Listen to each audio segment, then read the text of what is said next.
Hello everyone, আসসালামু আলাইকুম। আশা করি যে যেখানে আছেন ভালো আছেন, সুস্থ আছেন। আমরা সবাই ভালো আছি। তো আজকে বিকালের খানি আলু দিয়া কই ফিশ দিয়ে একটা কারি বানাইছি। লোক দেখা যায় নাইস।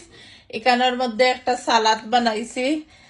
সালাদ আমার রামিসা প্রিন্সেসের অনেক বেশি পছন্দ। মিক্স সালাদ সবটা দিয়া, লেটুসের পাতা, টমেটো ওগুলা দিয়া।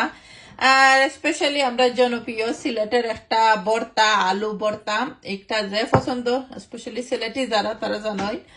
আর এখানের মধ্যে ঠেঙ্গার শিরা বানাইছি, টমেটো বেলফুই দিয়া ঠেঙ্গার শিরা বানাইছি। লোক যে নাইস না হোকাম। আর খাইতে যে ডিলিশিয়াস, কারি খাইতে যে আমি লাগে। আর এখানে আর একটা কারি আজকে বিকালে লর্ডস অফ কারি। আর রানবুনা বানাইছি। রিয়ানার বেশি পছন্দ, রিয়ানা রিজওয়ানোর রানবুনা। তো রানবুনার কারি তারা বেশি পছন্দ। আর বাচ্চাদের তো সবসময় মাংস পছন্দ থাকে, তারা মাংস তো একটা লাগেই বাসার মধ্যে সবসময়। আর এখানোর মধ্যে সাদা ভাত একদম রেডি।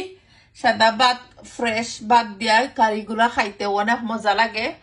তো যারা আমার ভিডিও দেখ না, প্লিজ প্লিজ একটা লাইক দিবা। লাইক তোমার হতে একদমই ভুলবা না। চ্যানেলে নতুন হইলে প্লিজ সাবস্ক্রাইব হইরা দিবা আমার ইউটিউব চ্যানেলটা সুভাষ ব্লগ ইউকে। আর যারা সাবস্ক্রাইব হইরা দিছেন সবসময় আপনারা লাগে মন থেকে দোয়ার ভালোবাসা রইলো। আর এই তো আজকে বিকালের খানে অনেক এনজয় করবো, আপনারাও এনজয় করোকা। By everyone.